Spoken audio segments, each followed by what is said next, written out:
Welcome, everyone, and thank you for attending this informational session for the Nurse Anesthesia program at Georgetown. We will begin our webinar in a couple of moments. We will give some time to other prospects to get on, and yeah, we should begin shortly. Thank you.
Good morning and welcome to the Georgetown University Doctor of Nurse Anesthesia Practice webinar.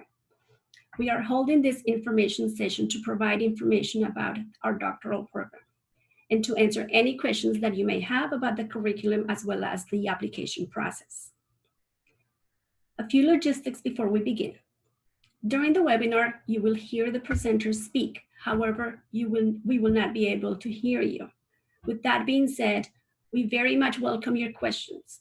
You should see a space in the webinar control panel where you can type in your questions. We will answer them at the conclusion of our presentation. If for any reason you cannot access the control panel, please type your questions in the chat box on your screen. Please note that this webinar will also be recorded for you to access at a later point through our website. I will also be reaching out to you after the webinar with the link to the webinar recording.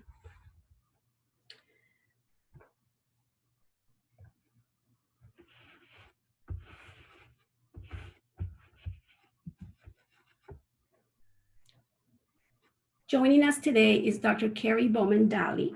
She is our Assistant Program Director, who will give an overview of the DINA program, as well as myself, Edith De Leon, Program Manager, and our class representative, Olivia Baker. I want to thank my presenters for being available, and I now will move on to the logistics of the and the agenda for today. Part one of this presentation will be our program overview.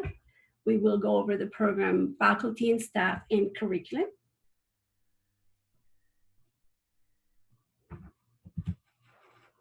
Part two of the presentation will be answering questions you may have, clarifying anything pertaining the application materials, and addressing just any last minute thoughts you may have or insight from our program assistant program director and our class rep.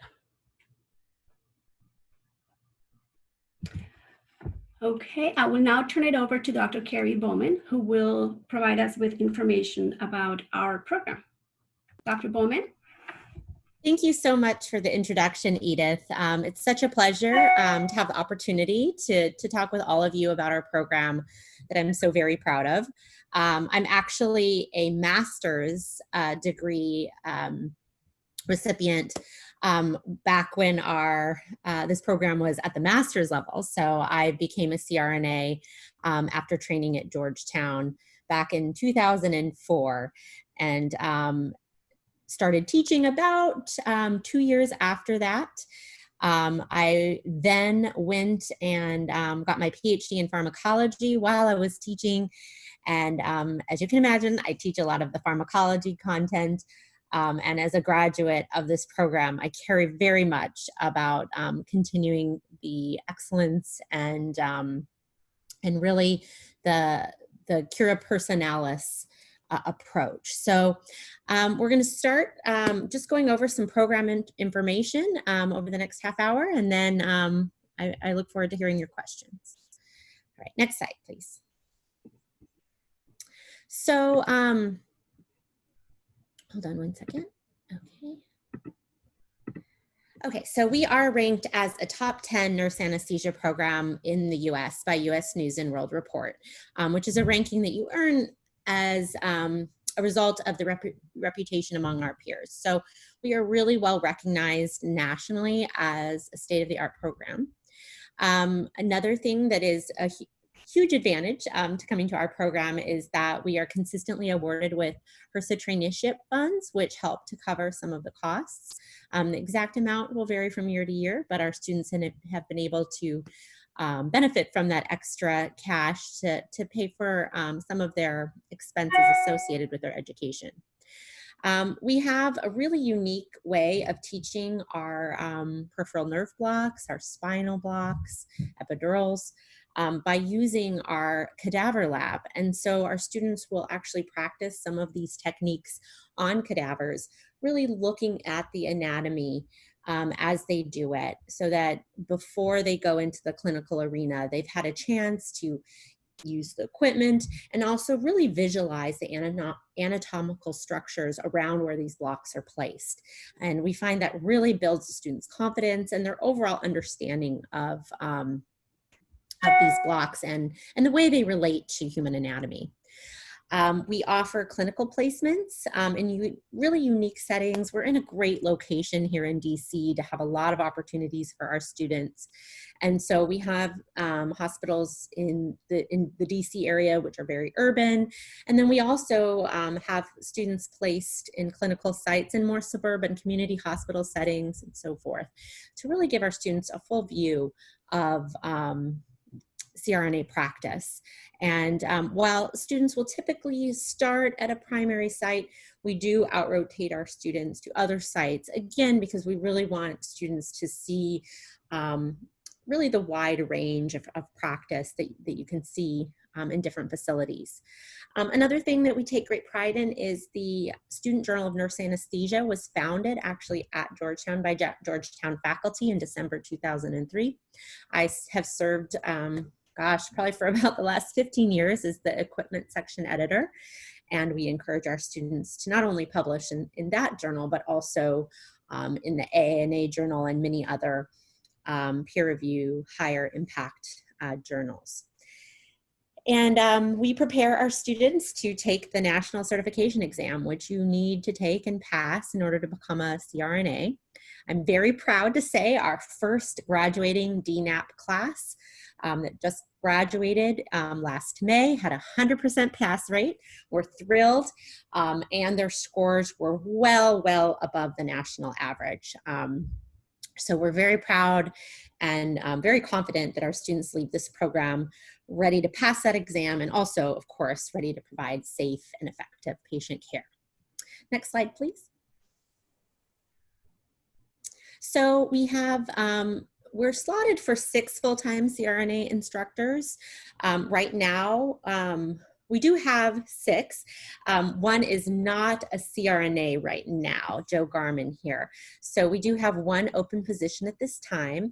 But even with that 1 open position, I think if you compare us to a lot of other programs across the country, you'll see we have a very good student-faculty ratio. Usually our classes are right around 25-30. That's what we aim for, around 25 to 30 students. And as you can see, the ratio is quite good throughout the program.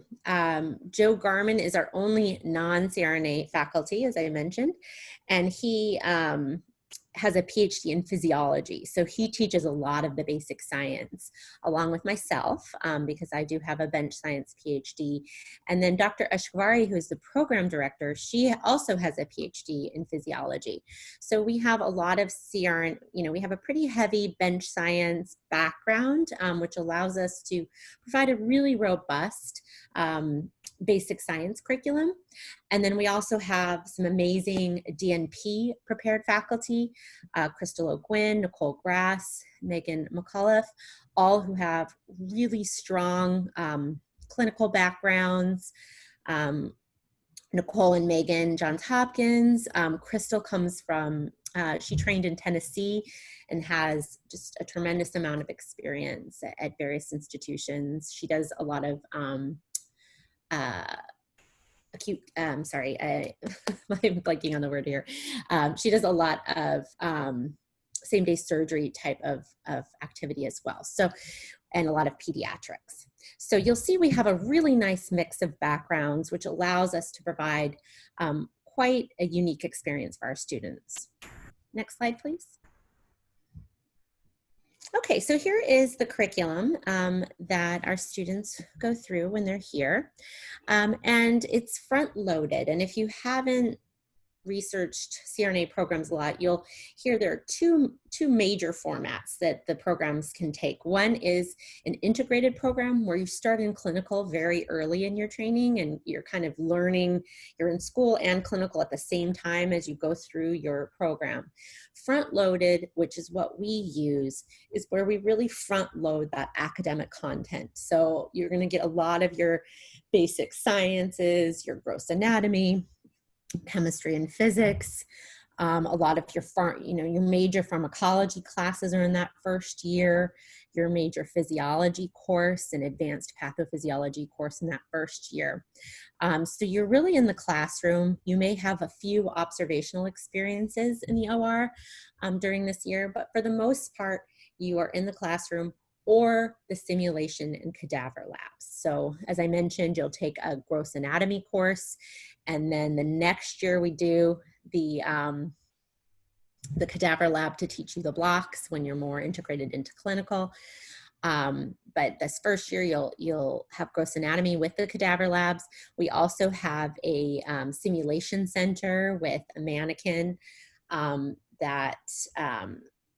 where you can essentially intubate him. You can provide an anesthetic. We have our students actually inject medications, really saline, but they're labeled as medications, and then our simulator will respond. We have full monitors, a full anesthesia machine in there, so you really get the feel of providing an anesthetic before you actually go into the clinical arena.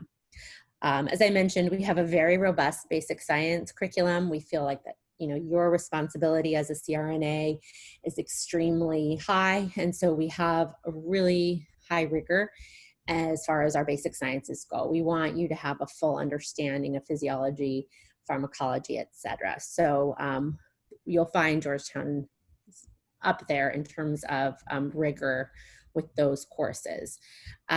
We teach them, a lot of us teach in the medical school as well. For example, I teach several lectures in med farm, which is what the med students at Georgetown take. So I can tell you that our classes really are not in any different level of rigor. We have the same sort of expectations for our CRNA students as we do for some of those med school classes. In the second year, you start clinical. That's when it gets really fun. Well, I think studying is fun, but I know a lot of people would disagree. But clinical is also it's what you're training to do. So it's a wonderful time. Olivia Baker, who is going to speak with you as our student rep at the end, she just started clinical. They were a little delayed because of COVID, so they're just starting now. But by the time you would be to start, you'll be starting clinical in year 2 this summer. This is also where you start working on your project for your the scholarly component of the DNAP. And after that, you go into year 2 where you're still in clinical. This first year, you're in clinical 3 days a week. The second year, you're in clinical 4 days a week. The days that you're not in clinical, you're in class. And so you get a lot of your advanced principles here. And then we continue to kind of thread the research through that. All right, next slide. So Cura Personalis, I mentioned earlier, is really the mission of Georgetown, where, and not just our program, but the university as a whole, where we believe in care of the whole person. So when you come here, you're not just a student. We recognize that you have a full life outside of student life that can impact your performance, that can impact your mental and physical health. And we really do try to approach our teaching, our patient care, with this idea that people are more than their diagnosis, more than their role, and that if someone doesn't have a well-rounded health and well-being, it's going to impact other parts of their life. Okay, next slide. So clinical rotations, we have a very, essentially the national accrediting organization establishes which rotations that our students have to have. And so we provide all of those standard rotations, but we also have some where we are particularly proud of how robust they are. For example, pain management, we give you a very specific pain management month. And then you'll rotate through general surgery, satellite, where you do a lot of endoscopy, anesthesia, anesthesia in the MRI suite, anesthesia in areas outside of the OR. So you learn how to adapt to that slightly less controlled environment. Peds, obstetrics, you'll do at least a month in OB. Occasionally, students will get a second month, particularly if their first month was a bit light. We'll do trauma rotations. We have some really amazing sites for trauma, cardiac, vascular, thoracic, neurosurge, as I mentioned, pain management, transplant. You'll do kidney transplants, primarily is what we provide there. Orthopedic, ear, nose, and throat, and then we really emphasize the importance of regional experience. And oftentimes students will have to rotate out to get that regional experience, but we consider that a really essential part of your education.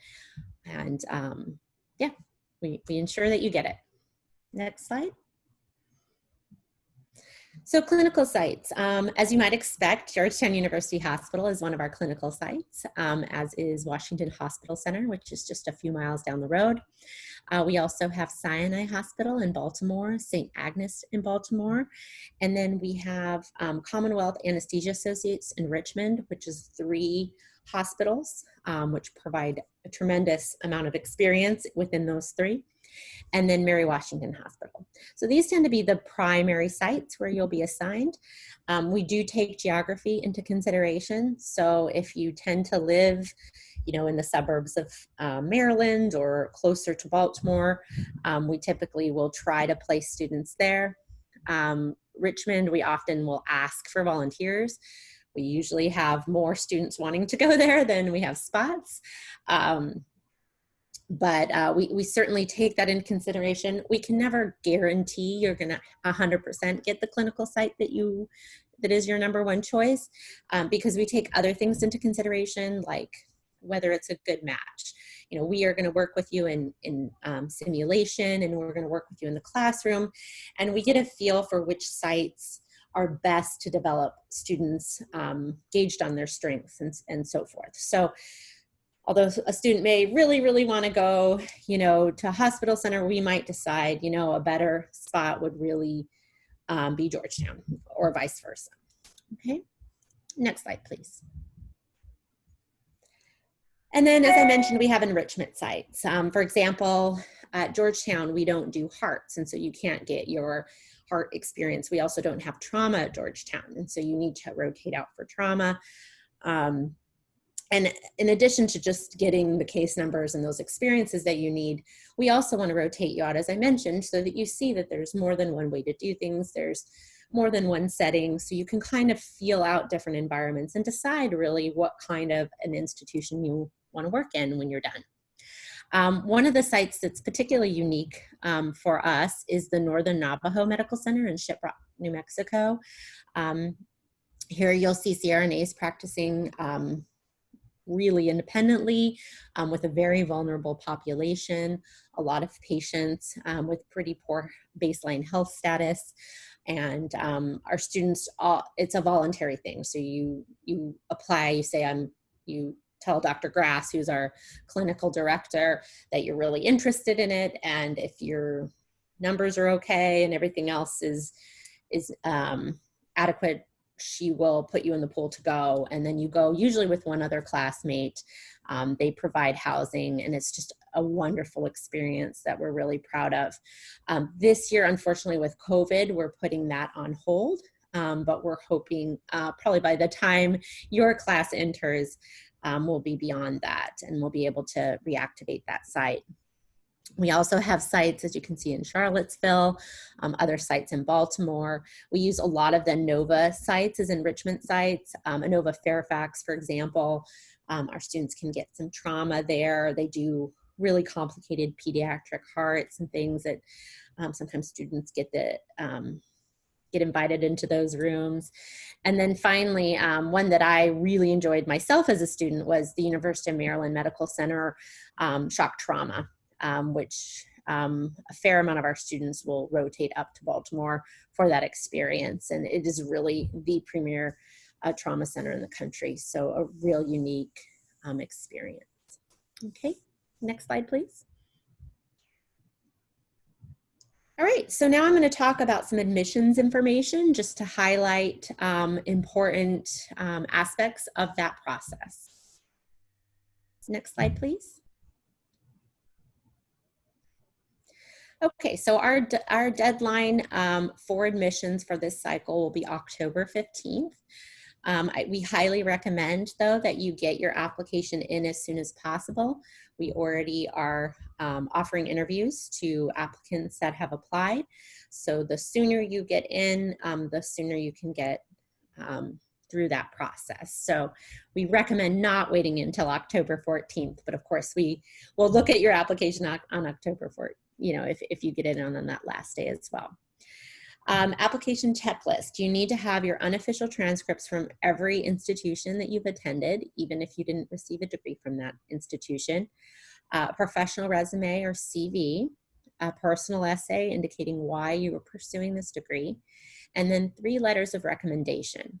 We recommend, in an ideal world, that those 3 letters are from people who can speak to your academic ability.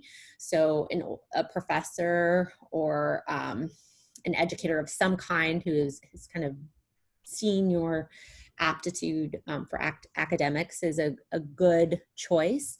Another choice that we really recommend is someone who can speak to your clinical skills. So an intensivist on your unit or your nursing supervisor. Charge nurses are okay, but really nurse managers, we tend to value a little bit higher because they often will have a little bit more of a complete picture of your overall clinical ability. And then the third, sometimes people go for a second supervisor, or if you do have a relationship with a CRNA, a professional relationship with a CRNA, that is also a really good choice. If it's just someone you shadowed with for 8 hours, not always, quite as strong, probably better to get a second supervisor. And we really are excited to see your applications. So we're looking at them now. Highly encourage you to get those in. We can't wait to see them. Okay, your next slide, please. Okay, so when we do get those applications, a couple things we look at. We look at your undergraduate GPA, and then we separate out your science GPA. And the reason we do that, as I mentioned, is we have a very rigorous science curriculum. And not only is it each course rigorous, you're taking a lot of courses at the same time. So it's really difficult if you don't have a strong science background to jump right in and take 2, 3 really intense science courses at the same time. So we want to see that you've really been adequately prepared. One thing we feel very, very strongly is that every student who starts finishes. We do not want to lose a student in the program. We really do everything we can to support our students and to help them be successful. So when we're selecting our class, that's one thing we look at, is what is their academic history, and how likely are they going to succeed. So we look at those 2 GPAs those are some of the most important things we look at.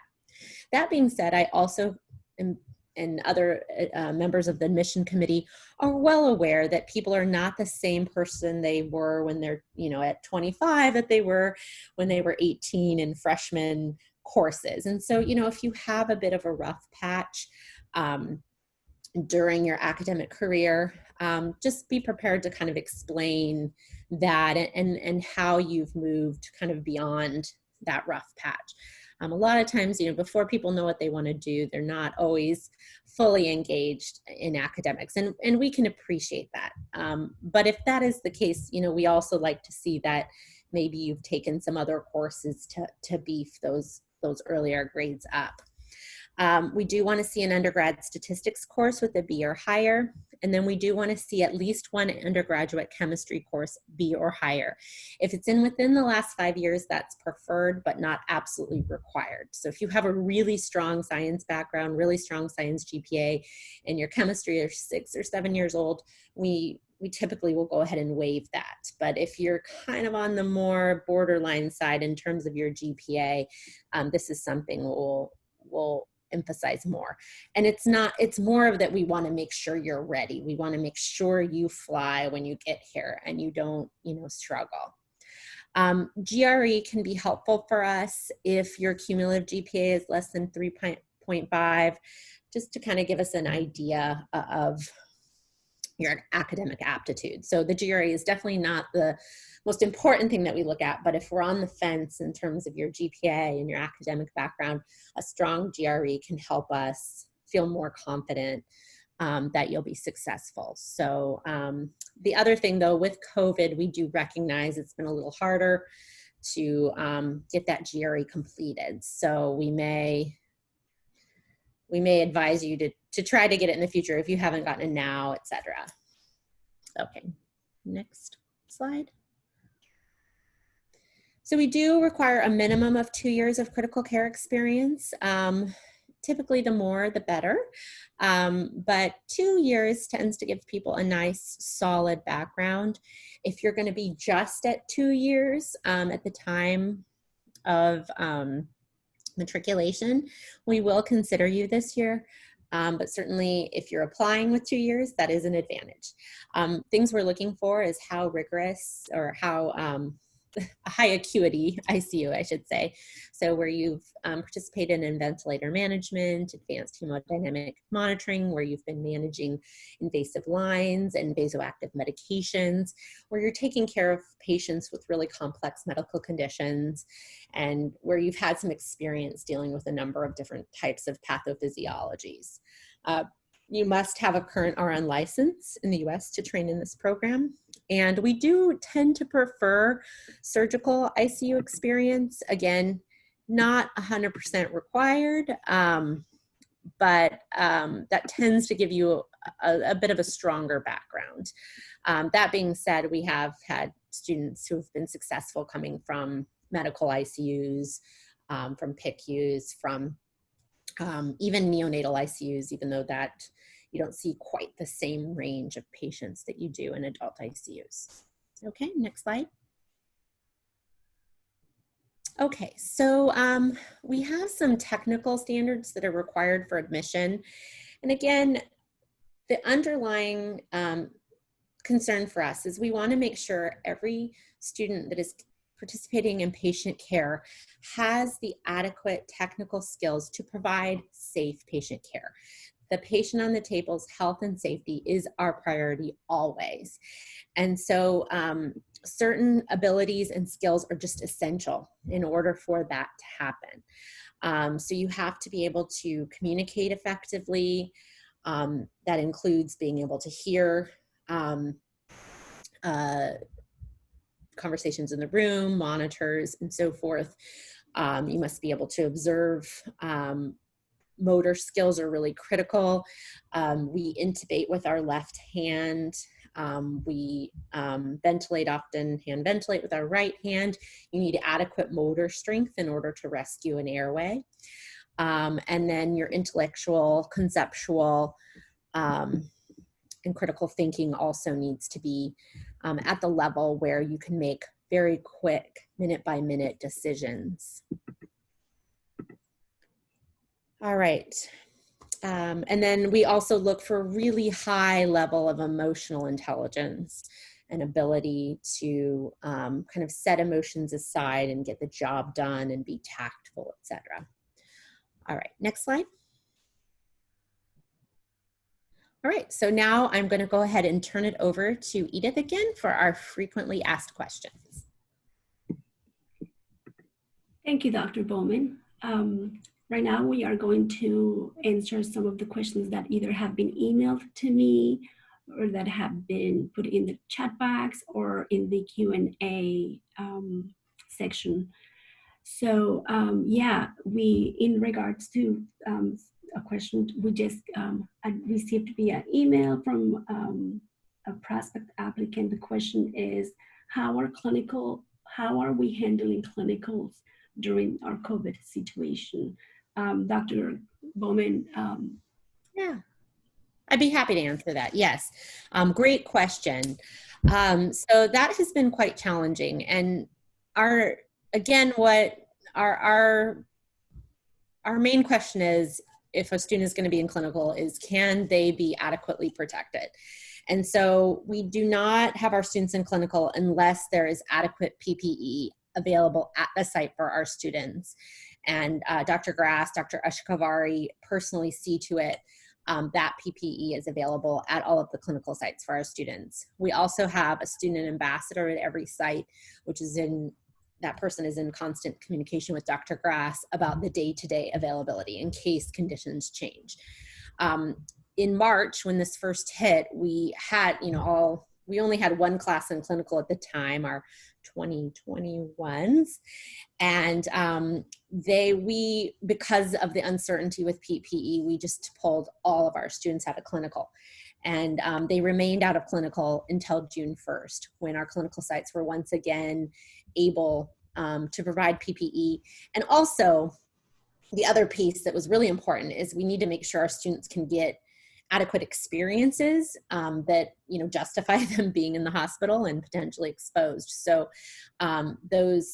we needed to make sure that they have enough of an elective surgery caseload to make it worth the student's while. So as you all know, in April and May, elective surgeries across the country were largely on hold. So there just wasn't even the caseload to make it worth the student's while. Now, all of our regional sites, we have very low COVID numbers in our hospitals regionally right now. And so our hospitals have been able to have a really robust elective surgery caseload. They're actually, I just got off the phone with someone begging me to work next week because they're really short. So now our students, we have both classes back in clinical. Our 2021s, we got them back in clinical in June. Our 2022s just started clinical last month. They're about 3 weeks in to clinical. And yeah, so we're all back. And then again, we're assessing the situation. If the elective surgery caseload goes down to an unacceptable level, or if our clinical sites can't provide that PPE, we will go ahead and pull our students out. We have a plan B and a plan C, you know, if we do have to pull our clinical students out for a period of time. And we're very confident that all of our students will graduate on time. Thank you, Dr. Bowman. Miguel, thank you for your question. The question, Dr. Bowman, is 3 years of open ICU experience in neuro, surgical, medical, CV, and CT, and trauma at level 1 trauma center okay?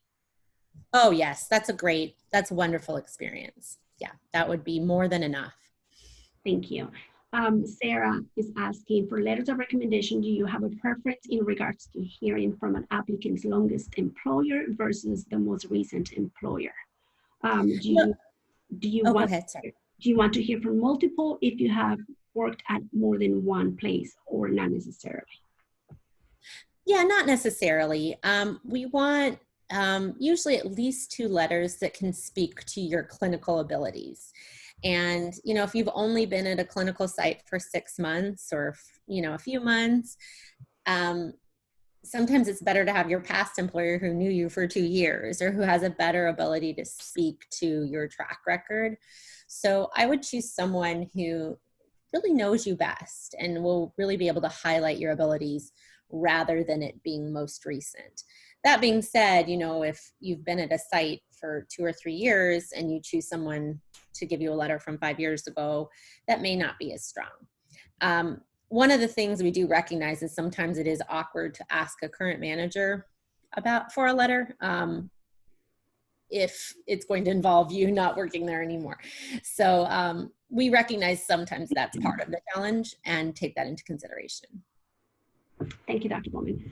Wendy, thank you for your question. University of Berkeley Extension Program does not email or mail out incomplete courses.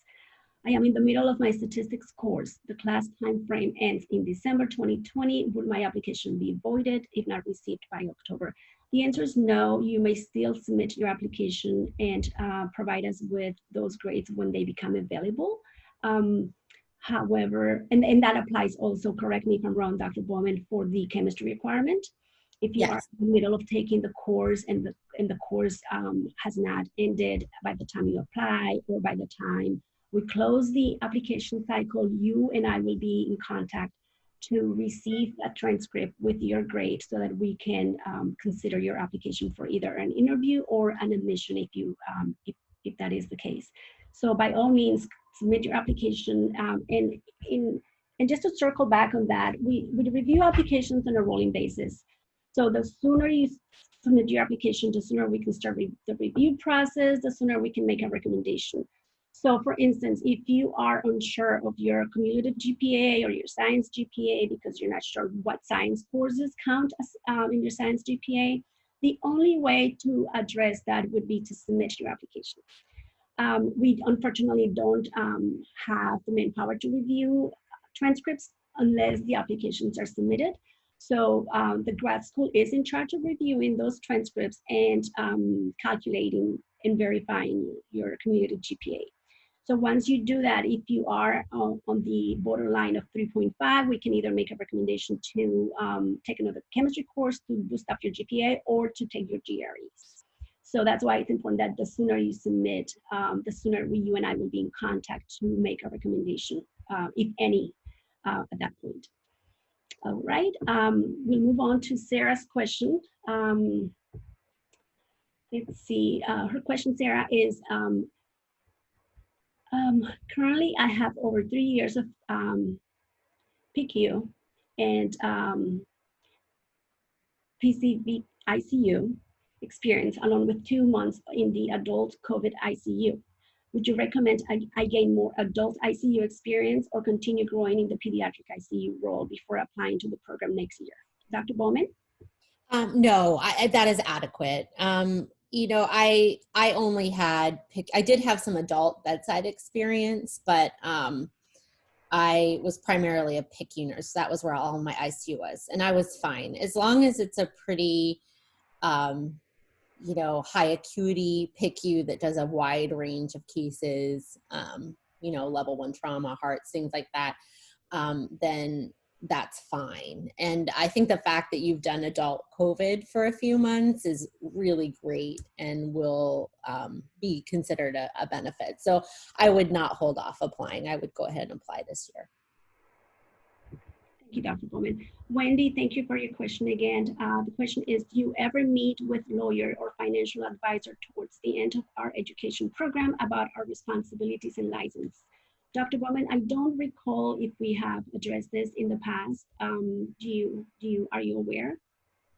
Yeah, we occasionally in some of our professional classes will bring in experts that can talk to you. Because financial advisors have a financial incentive to recruit you, we don't tend to get involved with that. But throughout the program, we make it very clear what your roles and legal responsibilities will be.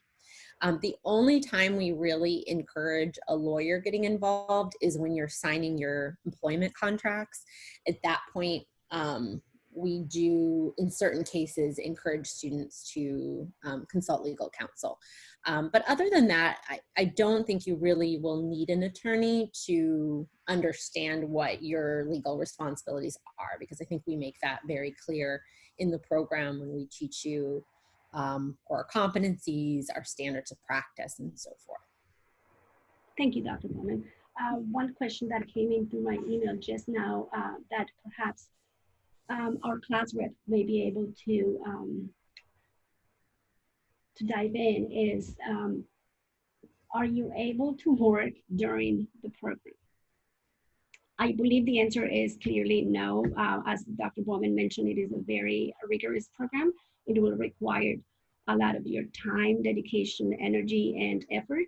And with that said, I believe that you are going to need all the support from your family, friends, and loved ones to help you through this journey. 3 years is a long time, but they do fly by. And so I don't know that that is possible, but Dr. Bowman or Olivia, do you have any feedback on that? I'll have Olivia give her perspective. Okay. Hi, I'm Olivia. I'm the class rep for the class of 2022. As far as working during this program, I would say definitely not possible. It's just very rigorous, and the further you go on in the program, the more responsibilities you have. So yeah, I would say no. Yeah, we've had a few students over the years where we've noticed that their grades have started to slip, and then after we kind of talk to them and say, oh, how can we help you? How can we support you? What's going on? A lot of the times it is that they've tried to squeeze in some work and it's just become too much. So you're adults and we don't necessarily prohibit you from working, but typically it leads to a decline in your ability to be successful in the program. So we encourage you to really try to set yourself up financially to not have that as a stressor. Thank you, Dr. Bowman. Another question that came in the chat box is from Morgan. I have taken chemistry from a 4-year university 8 years ago. I have taken an upper level chemistry course from a community college that just transitioned to a 4-year college. Would that be okay, Dr. Bowman? Okay, so I guess, is that 2 chemistry courses?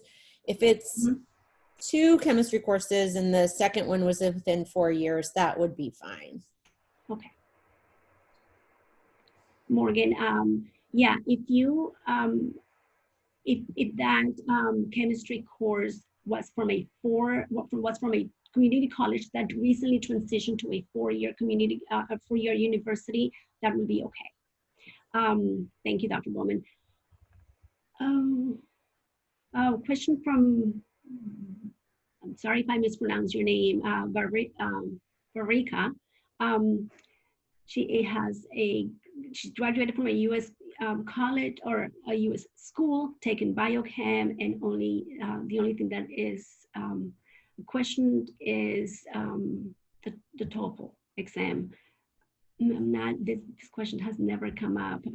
I will reach back to you via email once I find out more, Eureka. So I'm sorry, I'm not able to address that at the moment.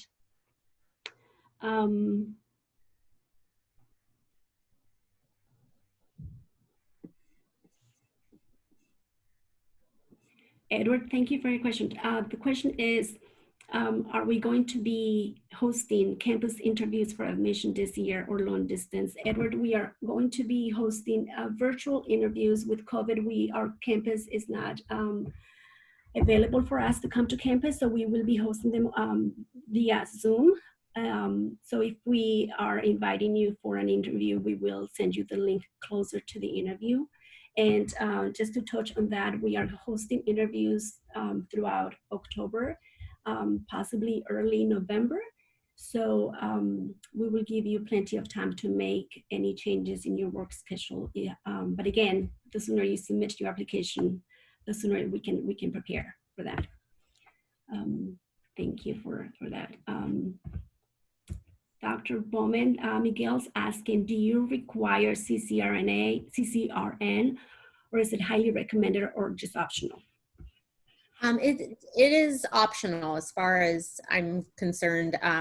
Again, everyone on the admissions committee may have a different approach. It certainly adds strength to your application, but for me, I'm more focused when I'm looking at applications, again, at your university grades. Thank you, Dr. Bowman. TG is asking, my undergrad GPA is about 3.0, but I have taken a couple of grad level science courses and did well on them. Do I need to take the GRE, or would taking the graduate level science courses help?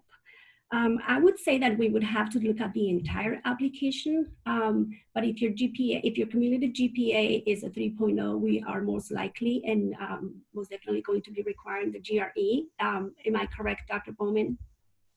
Yeah, I mean, the GRE would definitely make you more competitive.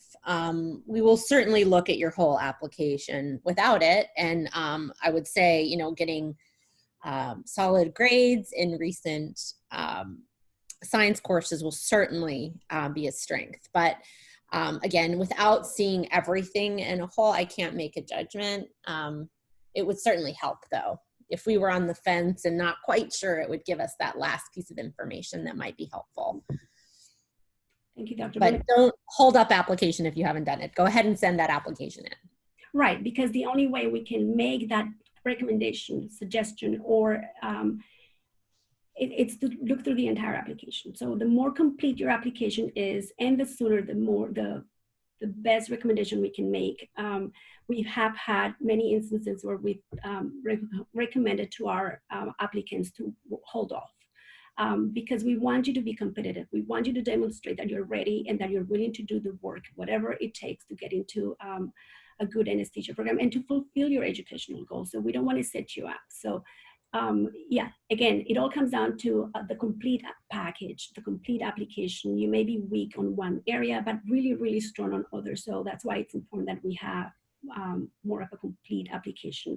So yeah, thank you, Dr. Bowman. A question that came into my email is, where do students typically live, and how do they commute to campus? The students will live within a reasonable commuting distance during the first phase of the program, but generally move closer to the clinical sites during the second phase of the program. Some may choose to stay in the same location. It just depends on your personal choice or preference. Many students do rent townhouses or apartments close to Georgetown and in the Georgetown vicinity. But please know that there is no metro that runs directly to campus and that there is no parking on campus. Olivia, do you have any feedback on where your classmates and yourself may look for housing if you are in the program?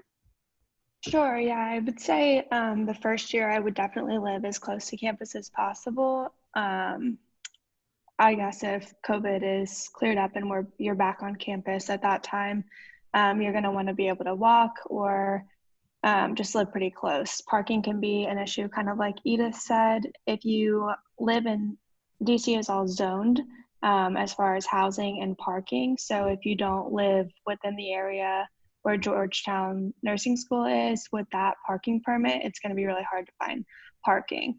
So when the time gets closer and you find out you're admitted, I would definitely reach out to your mentor, which you'll be paired up with, and kind of talk to them about good areas to live, and they'll give you some good recommendations. And then in years 2 and 3, you'll likely be moving if you're in Baltimore or Richmond.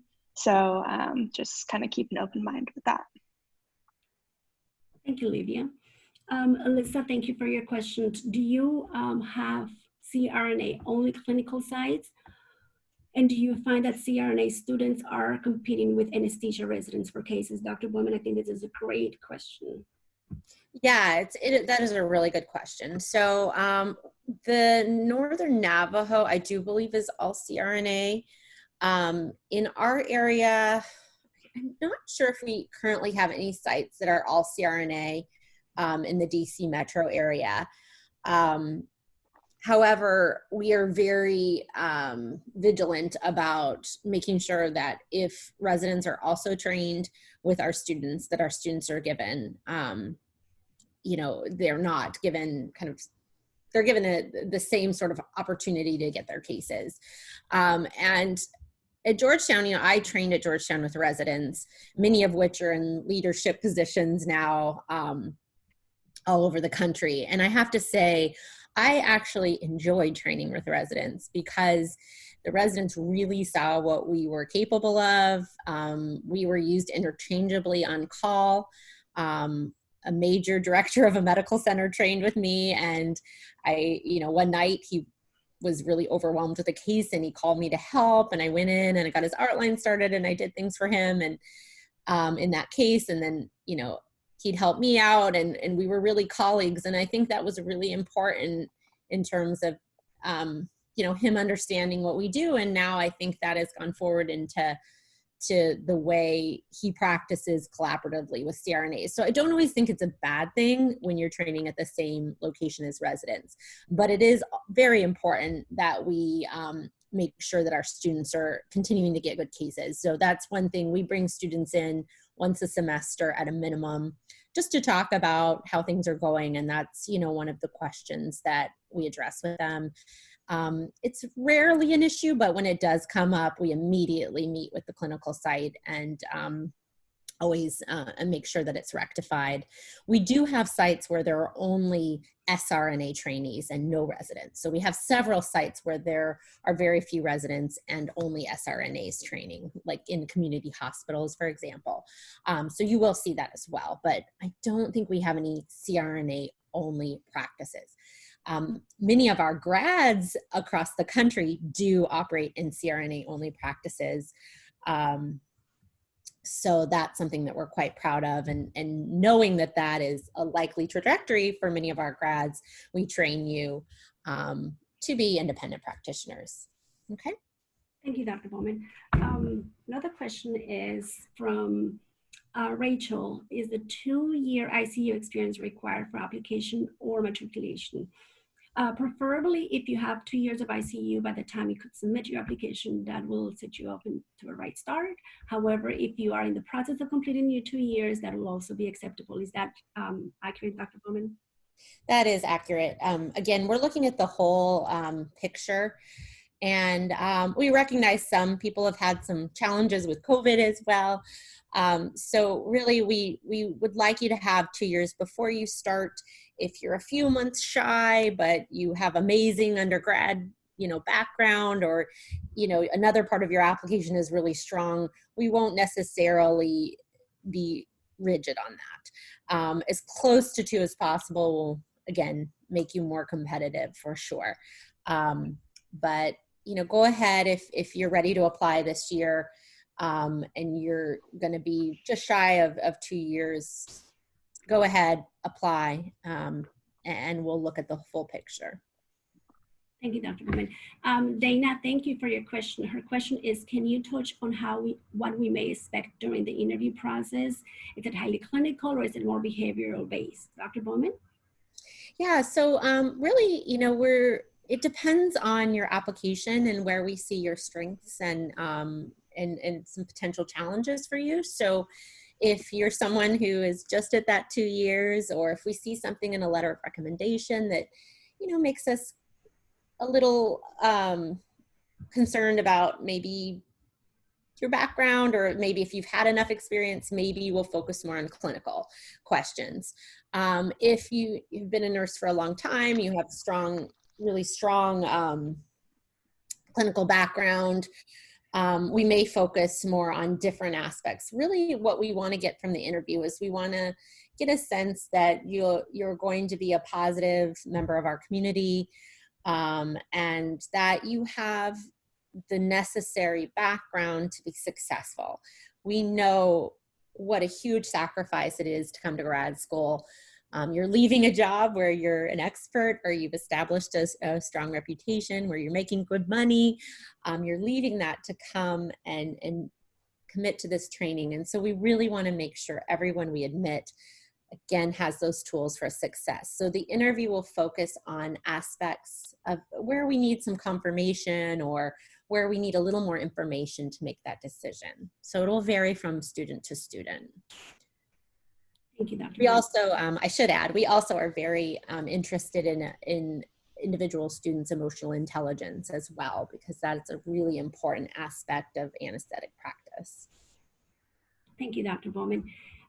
Dana, again, thank you for your question. Her question is, I noticed that you asked about IV starts in the application process. Is this something that you weight heavily in the application? Dr. Bowman? No, not necessarily. It just gives us an idea. I mean, you're going to need to establish line access in your patients almost daily. So it just gives us an idea, again, of how much background you've had there. That being said, I know there are ICUs where that is, everyone has a central line, and peripheral IVs are not utilized as frequently, or there's a team for that. So again, it's another piece that, of course, if you start a lot of IVs and you have a lot of strength in that area, it's a benefit, but it's certainly not a deal breaker. Great, thank you. We are actually coming close to the end of our webinar. I will have to answer just a couple more questions, and I will be sure to compile all the questions and answers and send them to you who've participated. All of you will receive a copy of the answers and the questions, and a copy of or a link to view the recording as well. So yeah, we will answer just a couple more and wrap up. I just wanted to touch base on the chemistry requirement. A question's come up. The chemistry requirement, you are not required to take the lab. That being said, you are able to take, if you are able to take the chemistry requirement online, that will be perfectly acceptable, since the lab portion is not required. Dr. Bowman, Terrence is asking, can you speak a little more on the attrition rate of the DINA program and how the program school helps to support their students in the career change? Yes, I'd be happy to. That's a great question. So our attrition rate, off the top of my head, I don't know the exact rate, but in the last couple of classes, I guess we are now on our 4th class. We've typically only lost, out of 20 to 25 students, 1 to 2 students a class. And I'm not even sure if we've lost anyone in the last, oh yes, someone left for a medical reason. So again, usually about 1 to 2 students. And again, we can't reveal why those students leave. A lot of the time it's that they have experienced either a major family crisis, or a mental or physical health crisis where they have to step away. And we've had several students just re-enter the next year. So they just say, I have a lot going on right now, and, I am not ready to be successful. And then they will cycle back in, and there's a whole process for that. So if there's any way we can allow that student to cycle back in, we absolutely encourage that. Let me see, in my memory, I think we've lost 2 students to academic for academic reasons. And that is really what we as faculty consider a worst case scenario. And so when we notice a student not really getting the grades necessary to be successful early on, we are really aggressive at helping that student. So we encourage them to come in for tutoring. There are several students that I've worked with, every week, every other week for a couple of hours, just to kind of help give them that extra tutoring that they need to be successful, and they've gone on to be successful. We have an open door policy. We highly encourage students coming to us. We do not want students to struggle and stay under the radar.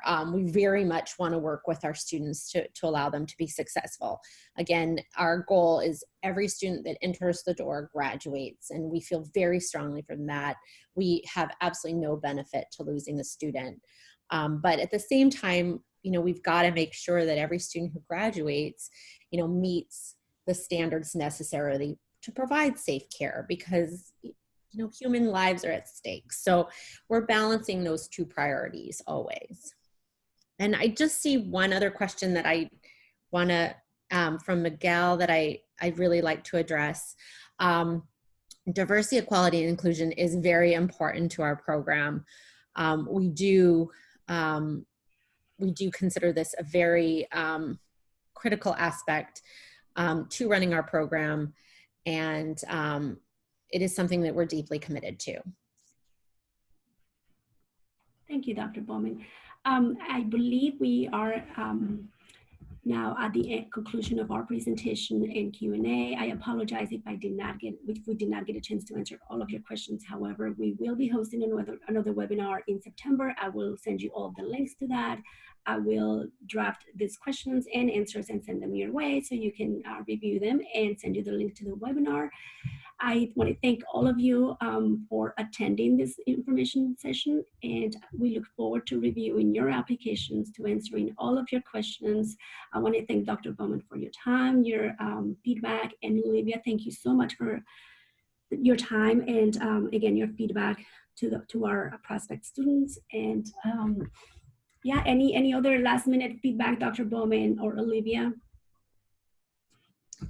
We're just so excited that you decided to join us today. We really look forward to your application. I can't tell you how much all of us on faculty really enjoy this, this job, this career. It's all of our passions to educate the future of our profession. And it's such a great career. I really am excited all of you have decided to pursue this path.